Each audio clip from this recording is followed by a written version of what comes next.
Murder in Chicago is never random, and when it comes to O Block, every name that gets hit sends a ripple through the city. But when Munna, Duke, and Youngin were both gunned down in the same night on the north side, it wasn't just a hit, it was a message. Two respected names from O Block taken out in one move outside their territory during what should have been a celebration. That kind of loss doesn't just happen unless it's planned, and everyone's blaming DJ U's couch, the hit on Munna, Duke, and Youngin. To understand why this double sent shockwaves, you need to understand who Munna, Duke, and Youngin were. Both of them were part of the core generation of O Block that came up alongside names like King Von, T-Roy, and Big A. While Von went on to become a national star, Duke and Youngin stayed in the trenches, holding down the block and keeping the street politics active. They weren't known for chasing clout. They were known for being solid. But like most long-standing names in drill culture, longevity is a risk. The more years you survive in Chicago's war zones, the more enemies you collect. And by 2024, the game had changed. The new generation in O Block, TSG, weren't following the same rules. The OGs from sets like Front Street had long had tension with O Block, and diss tracks between camps had been flying for years. Still, nothing prepared the city for what happened on that night. It started as a birthday celebration. Duke and Youngin were out with members of their crew celebrating Glicia's birthday in Edgewater, a neighborhood on the north side of Chicago. If you know the city, you know this isn't the south or west side. This is a gentrified, heavily policed area filled with security cameras and shot spotters. It's not a place you pull off a sloppy hit. It's where you go to lay low, celebrate, maybe post some flicks for Instagram. But even in Edgewater, death found them. According to IG stories posted earlier that night, both Duke and Youngin were flexing. Fresh Jordans, chill vibes. No one posted a location, but fans quickly pieced things together. The shoes, the lighting, the bar. That night, witnesses say men in ski masks were seen lurking outside. Around 1:20 a.m., shots rang out. 3 men were hit. A 28-year-old man shot multiple times in the body,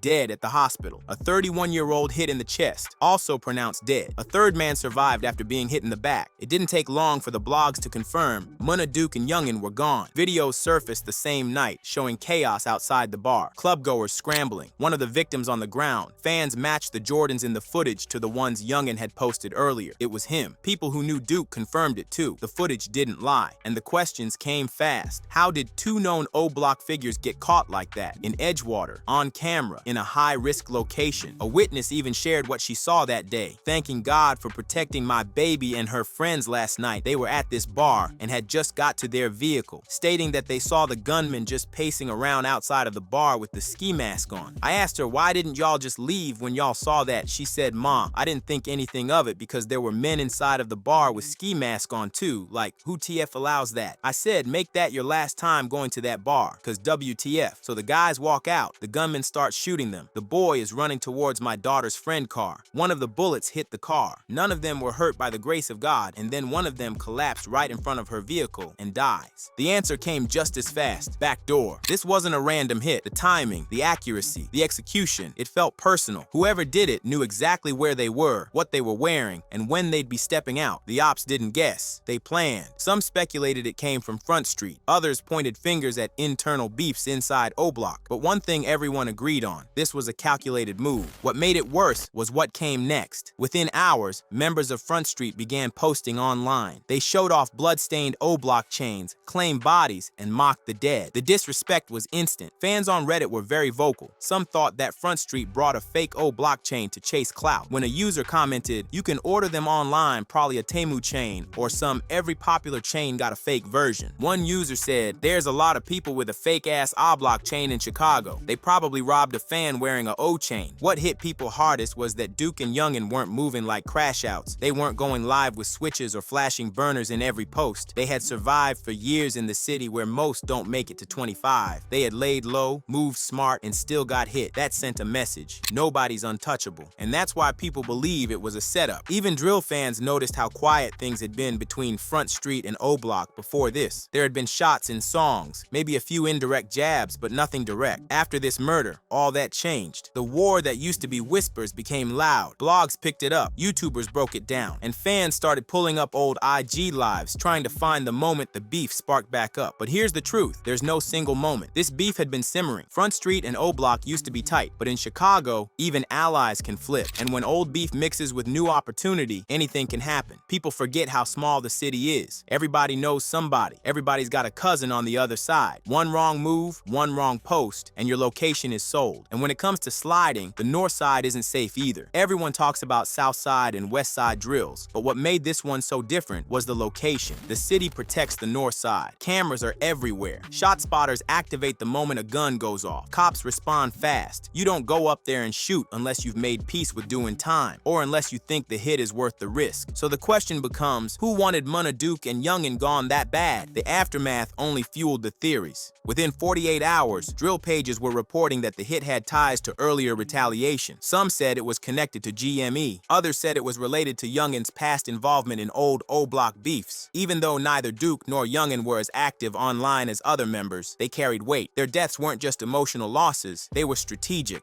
The cursed couch. There's something eerie about DJ UTV's couch. What started as just a prop in his drill interviews has now become the center of a dark rumor. According to fans and bloggers, that couch might be cursed. Almost every drill rapper who sat on it has been gunned down, and the list is long. And the most recent, which is Munna Duke. In Munna Duke's DJ UTV interview, the fans were not holding back. One person commented, "That couch body count just keep going up." And another person commented, "The curse of the couch continues." Munna Duke wasn't just the only victim to the couch rumors. Lil Scoom sat on the couch. Not long after, he was shot and killed. Lil Jeff, another name from the Bloodhound set, also sat on that same couch before getting gunned down on a drill just weeks later. Q50 with Lil 50 appeared on DJ UTV, and soon after their interviews, they were both fatally shot. That's when the curse rumors really started gaining traction. Fans started calling it the cursed couch, a place where drill rappers unknowingly spoke their last words. It got so bad that Action Savage, who was doing his own controversial interview, showed up with a beanbag instead of sitting on the infamous couch. You want to tell the viewers, because at this point, I'm giving my guests an option, right? You either sit on the couch or you sit wherever you want. But, you and your crew, y'all decided not to sit on the couch behind y'all. Why not? How you feel about the couch, sir? Man, I ain't fucking with the couch. With the couch.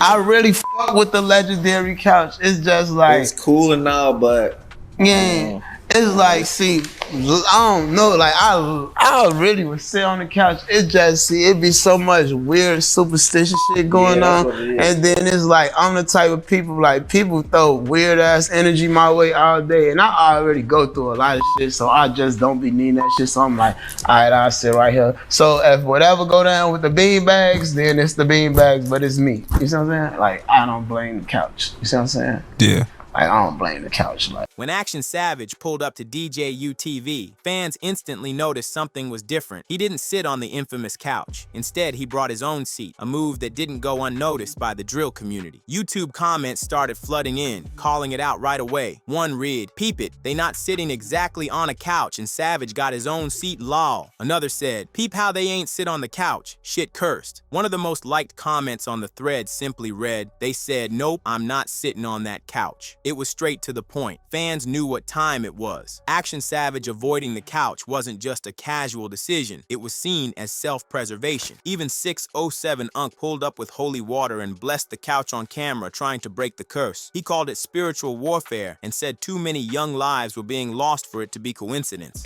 In the name of Sophia, it'll never happen again. It'll never happen again. And DJU, that's what I got on, mama. Stop playing with me. Yeah, we good now, What's that, DJU? holy water? But these spells didn't work. 2 years after his DJU interview, Munna Duke was gunned down alongside Youngin during a birthday celebration on the north side of Chicago. It wasn't an isolated drill. It was a coordinated hit, and the internet immediately pointed back to the couch. Another name added to the list. Even DJU himself has addressed the curse. In multiple clips and interviews, he's acknowledged the coincidence and said it's something people constantly bring up. While he says he doesn't believe in curses, even he can't deny the pattern. And I can't sit on that couch, man. That couch got 5 bodies on that, man. I think it got more than that, to be honest. So you feel like the couch cursed? Yeah, the couch cursed, man. It needs some crime scene tape over there. Yeah, I think it's probably about time to get a new one. I ain't gonna lie. I was holding on to it, for sentimental purposes. That's understandable, man. Value. But yeah, we definitely done had a lot of bad energy on that couch, right? A lot of bad spirits.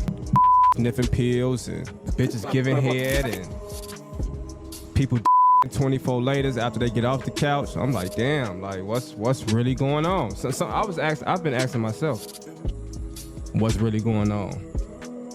But ultimately, it's the people I interview, right? Some fans believe it's not about the couch itself, but the energy being brought into those interviews. Rappers speak openly about their beefs, name drop dead ops, and send threats on camera. And when that footage goes viral, so does their location, their face, and their affiliations. For some, it's a death sentence dressed up like a podcast.